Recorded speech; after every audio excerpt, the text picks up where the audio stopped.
Howdy, folks, and welcome to another day in the Milky Way. Tonight we got a good show for you. This is another one of Buffalo Bill's great Wild West stories. Tonight we finished up with last time we finished up with chapter 12, and he was on the trail of some bandits. By gosh, he was on the trail. All right. Tonight, we take you back into yesteryear where you can sit back and relax, get yourself a hot cup of chocolate or coffee or tea or whatever you prefer. Sit down, put your feet up, and let me tell you a story from the Wild West from many years ago. So put your mind in that frame of thought, and here we go. We're going to not mess around. We're going to be right there. And so right into the story we shall go to catch up with Buffalo Bill as he was on the trail of some bandits. Now remember, he went off to see what Oakhart was doing and the chief of the Sioux, but he wasn't planning anything. So on a secret mission, he went after this bandit. And on the way to the bandit, he found an abandoned stagecoach that all the men inside had been shot and killed. So he tied up his horse Chief alongside, grabbed the wagon that was still hitched up with the horses, and off he went back to Fort Advance. But in the meantime, he was stopped. And we'll pick up right there. And so, Chapter 13, The Bandits of the Overland Trail. All right. And there we go. Live or die, yours is the choice. It was Buffalo Bill's choice just then to live, or so he drew rein. He knew from whom the command came, just as he know the resistance was useless. Up with your hands or die. Come on, your choice, Buffalo Bill. Threatening words had been repeated as Buffalo Bill had simply reined his horse to a halt and slowed the grasp of the lines, or loosened the grasp of the lines. He saw at a glance that it was an outlaw and had sprung to the head of his horses, and his head was covered by several rifles, as well as a revolver in his hand by Boyd Bennett himself. With no change of expression, even, and not the quickening of a muscle, he answered calmly, "As you hold the trumps in this game, Boyd Bennett. Go my hands." The reins were given a turn around the lantern, and Buffalo Bill coolly raised his hands above his head to apparent relief of the outlaws, who seemed to fear them. After all, he might resist, and they knew that such a man would wound him as they would die hard, and the game was the last. You have acted wisely, Buffalo Bill, and I am going to know that even you in a tight place can be cowed down. Well, don't discuss that, for I'm anxious to get on. Do not detain me. Well, you carried a gold box on this trip, and I will trouble you for it. You're mistaken, I know, to the contrary, Buffalo Bill, for it was put upon the stage at the headquarters station. Come, I'll stand no trifling, as I know you would not have been put on to drive this trip if the old hearse did not carry the soldier's money. You keep well posted, you road thief, but you are behind time on this run. What do you mean? The coach has already been robbed. You lie. The scout laughed and replied, just take a look inside the coach. You have set up a trap for us. Scared at nothing you are. I'd hate to have our conscience on the dark of night. Men, if he moves, kill him. And Boyd Bennett stepped up to the coach and threw open the door. Even he stared at what he beheld there. The devil. What does this mean, Buffalo Bill? Indians. How do you escape? Wasn't that the coach? And the treasure box? It's safe, I guess. The Reds got it. Well, you could go and ask them what they got for their trouble, but not over a dozen miles away. You got the money? If I did or did not, you lose the game. The face of Boyd Bennett grew black with passion, and for a moment he was silent, while into his eyes gradually crept a look of devilish intent. Then he spoke, and in a tone that was full of rage. Buffalo Bill, you have sealed your doom by this. I've heard the same threat before, Bennett, was the cool reply. Mine you are no idle words, as you shall see. 2 of the men got upon that box and binded him. Curlia came upon the stern order. 2 of the outlaws at once obeyed, as far as clambering up the box was concerned, but they were suddenly seized by Buffalo Bill, and while only one of them, as hurriedly backward into the ground, the other was grasped around the waist, and the scout sprung from the box.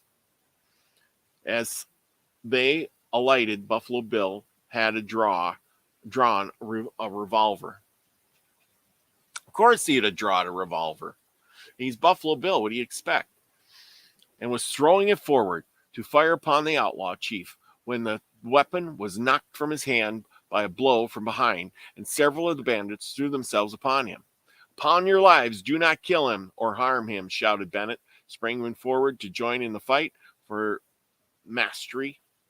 Borne down in the weight of numbers, Buffalo Bill, giant in strength that he was unable to break from his foes and was securely bound to hands and feet.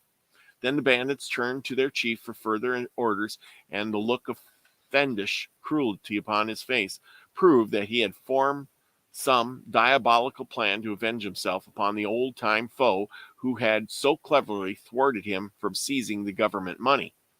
Now drag him upon his box again, ordered the bandit leader to his men, and with an effort they obeyed.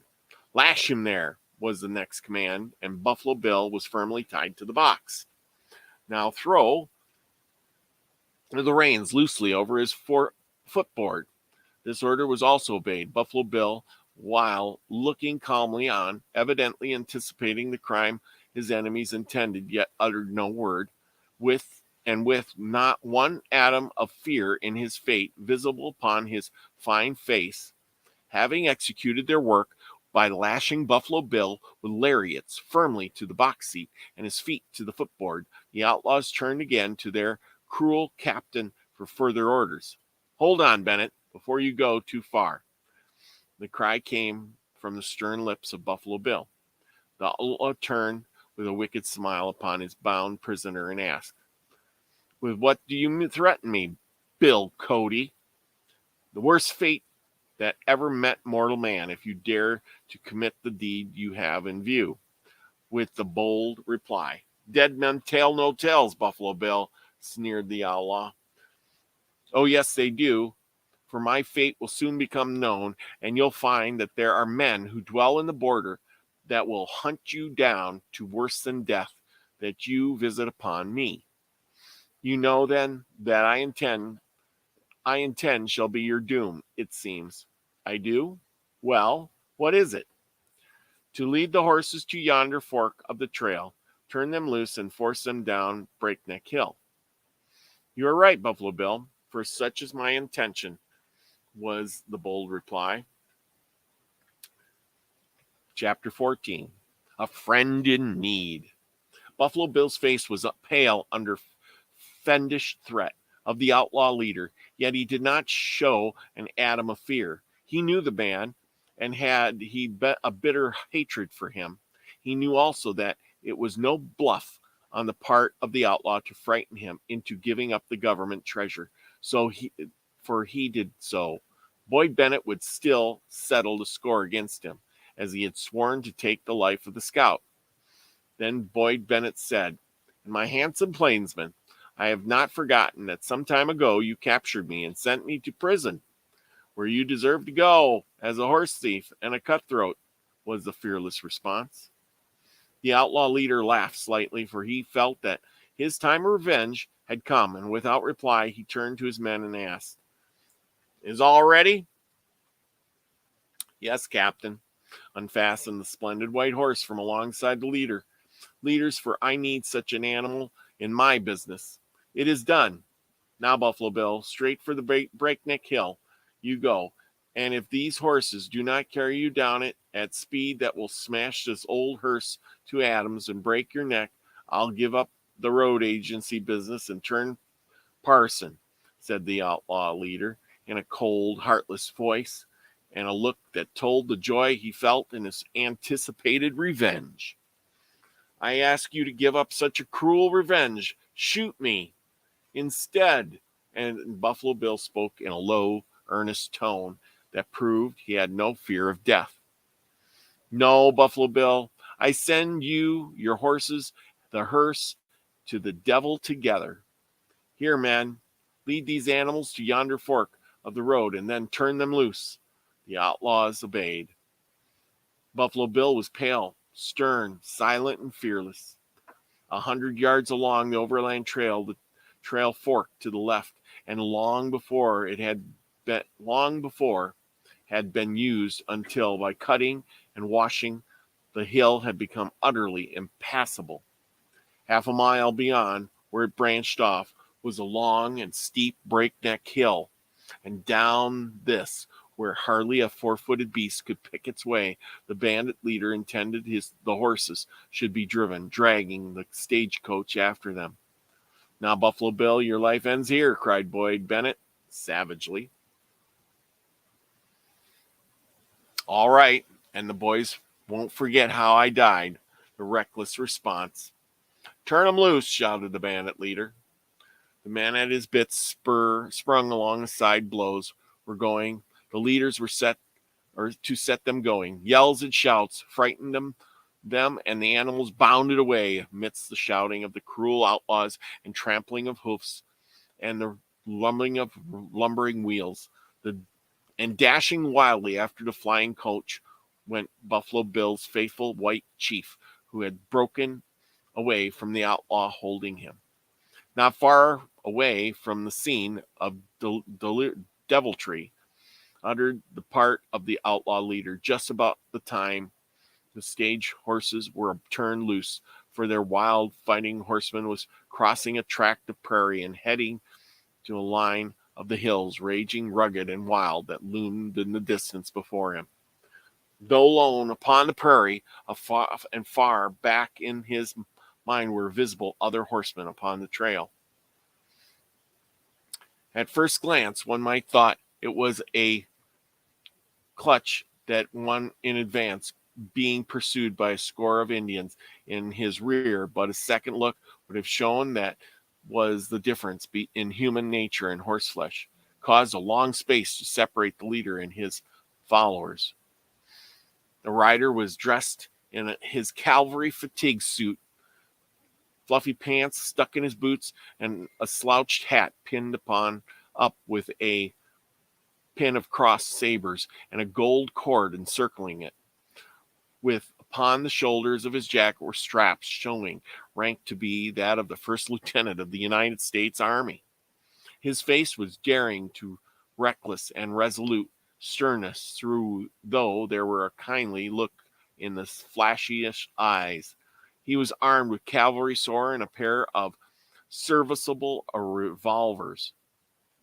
It was a little risky to strike the hills alone, but I'll take my chances and enjoy the view until the men come up. If I am attacked by Indians or road agents, I can fight or turn for it, said the horseman, half out loud, peering cautiously ahead of him. He let his horse stride the trail up into the hills. The place where he halted afforded him a grand view of the sloping hill and the prairie, with his scout command far beyond trees bordering a river. Lost in contemplation of the beauty of nature, he suddenly startled by loud yells and the distant shots. Suddenly, his reins were seized well in hand and a large revolver drawn from his holster, while The hollering was turned about as a pivot to face the danger, whatever might be. Those were not Indian yells, he muttered. For recognizing the difference between a white man's shout and a redskin's war cry. Ah, I hear the sound of hoofs and wheels, and the shots and yells still continued. Then the shots and the sound ceased, and yet the rapid clatter of hoofs was heard, and a mingling with it the rumble and jar of swiftly turning wheels. By heaven, it's the stagecoach, and the team is running away or flying from some danger. Then there dashed in the six gray horses, and with every evidence that they were flying in wild alarm. They are running away with the driver, has lost his nerve. They will dash to destruction down this hill, for they are mad, blind with terror. Then, raising his voice, he shouted in trumpet tones, "Put on your brake, drag hard your lines, man. Are you lost?" And back in clarion notes came the startling answer, "See, I am bound, hand and foot." Buffalo Bill, by the gods of war, shouted the horseman, recognizing the scout upon the box and seeing now what had before escaped him, that he was indeed bound, and the reins were loosely swinging and flashing to the lantern. As this discovery, the spurs had sunk into the flanks of his splendid thoroughbred, and that bounded forward like a rocket. But as though some second sudden thought had flashed upon him, he reined the animal back with a force that brought him upon his haunches, and throwing forward the hand that held a revolver, said grimly, "Now, Dick Dansforth, prove your deadly aim, and save yonder noble man from death." Chapter 15. The officer's face was plaid but firm, his eyes alone showing the intense pressure upon him, and he glanced at his pistol to see that all was right, with the air of one who knew that life and death hung upon it alone.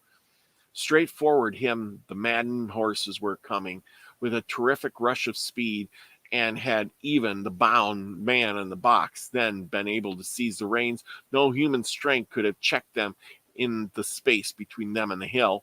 Far back in the rear, the keen eyes of the officer detected a band of horsemen. They wore no uniforms, but were not in buckskin. They were not Indians, and could but be, in the lonely spot, under the circumstances, none other than the bandits of the overland. A glance showed that his own men were yet still distant upon the prairie, but not in an instant did he hesitate, because he was alone. He would first do what he could for the rescue of Buffalo Bill. Perfectly calm was Buffalo Bill, though not 100 yards now separated him from certain death, unless the gallant horseman of his front could save him. Near the horses bound, and when they had come within easy range, the finger touching the trigger, and the flash and the report followed. With perfect presence of mind had he made his calculations. Did he kill one of the leaders, it would throw the others upon him, and the stage would be hurtled over the killed, bound scout upon the box. Did he kill one of the wheel horses, he would become a drag to the others, still yet be borne along as a slackened speed until his mate could be brought down, when those in advance would have their career greatly retarded, if not checked altogether, and if not, the other animals could be killed. With the crack of his first shot, the off-wheeler dropped the stage, swayed forward, sideways, and then was dragged on by the horses, remaining yet as a slackened pace. With the second shot, the other wheeler stumbled, staggered, half fell, regained his feet, and went down heavily. Again, the coach swayed badly, but the stout pole was kept up by the pressure of the draft of 4 horses upon it, and the heavy-breasted chains and traces held the 2 dead animals firmly attached to it, thus acting as a powerful drag upon the others, and slackening their speed to a slow gallop, while the officer drove the spurs into his horse and darted forward. Wheeling as he reached the leaders, he rode alongside of them, seized the reins, and dragged them back upon their haunches. And not an instant too soon, for the brow of Breakneck Hill was not 3 lengths of the coach and team away. But the horses were maddened with fright and again sprung forward, and the lieutenant in vain on the reins with one hand, while the other held back his own excited animal. "It was no use, sir. You'll have to drop another," said Buffalo Bill with the utmost coolness, though they were nearing the hill rapidly. "I wish you saved the brutes, Cody, but it cannot be," was the equally calm rejoinder, and again a large Navy 6 was drawn from his holster, and 1, 2 shots followed another, altogether. Down in their tracks went the middle team, and the weight dragged the leaders upon their haunches, while the stagecoach rolled half on top of the slain animals and came to a sudden standstill.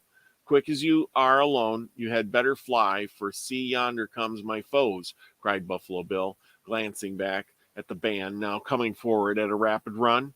But Dick Danforth was no man to fly and leave a comrade in peril. His escort was yet a long way off. He knew Buffalo Bill was bound beyond quick release and could not aid in beating back the bandits, but his mind was made up as to what he should do, and his hat was in one hand and revolver in the other. He dashed directly towards the bandits, shouting and thrilling battle thrones, "Follow me, men! Cut these devils down!" Then was a sudden reining of their horses, and then came the cries, "Hold them, men! Fly for your lives! Troops are upon us!" Away the bandits darted after the rattling fire of revolvers that did no harm, and the light laughed Lieutenant Danforth galloped back to the coach, where the 2 leaders, now thoroughly cowed, stood panting and trembling. Springing upon the box by the side of Buffalo Bill, he hastily cut his bonds and said, "There, Cody, you are free, and my troopers will soon be along." Turning upon the box where he stood, Buffalo Bill grasped the hand of his gallant rescuer and said impressively, "Yes, I am free, and I owe you my life. To you, Lieutenant Danforth. When I forget this day, may heaven forget me." Before the escort came up, Lieutenant Danforth told Buffalo Bill the news had reached post resistance, and that Captain Hinckley, the paymaster, was coming on Bud Sharkley's coach, and he had been sent with a guard to escort it to Fort Advance. The Border King made known that he had hidden the treasure and his adventure with Boyd Bennett and the outlaw leader, and added, "I have much to even up with him, but I have my horse, and they did not take my weapons, strange to say. So we'll get the money, hitch up some of your escort's horses, send the coach under a small guard, and then take the trail of Bennett and his gang, if you say so, Lieutenant." "You bet I say so, Cody," was the answer. And this plan was carried out through. After a couple days, the pursuit of the outlaws had been given up, and a return made to Fort Advance as Danforth's force. Danforth's force was far too small to pursue them into Indian country, for the trail led, and it was known that Boyd Bennett, the least, if not all of his men, were a renegade ally of the Sioux. Okay, we're going to stop right there. And, next time we'll cover it up as Chapter 16, Buffalo Bill makes a discovery. What will he make as his discovery next? We can only wait to find out. So with that, we're going to go back to this. So with that, what discovery will he make? Boy, was that a close escape. He just got out of there by the hair of his chinny chin, tied to the wagon with ropes, coming over the hill, going to be smashed to pieces on the rocks as the horses carried him over the cliff or down the hill of impassable journey. But to his rescue, Colonel Dick Danforth came in and shot up the horses, killing several of them dead, leaving the others to stop the wagon immediately, saving Buffalo Bill's life and chasing off the bandits. Wow, what heroism. I tell you, back in those days, you'd be just like, wow, adventure at every corner, I guess. So with that, go on imagining what it would be like. Either Indians or bandits, one or the other. So no boring days. Or was it? Was it really like that? Gotta wonder. So with that, you just have to think. So I hope you enjoyed this. Remember, go out and do something nice for somebody. If it's just a smile and wave at them, 'tis the season getting to be. Remember, it's going to be Thanksgiving soon, and so you can just be thankful for everything you got. Remember, go out and do something nice then, and be the frequency you want to receive, everyone. Peace, everybody.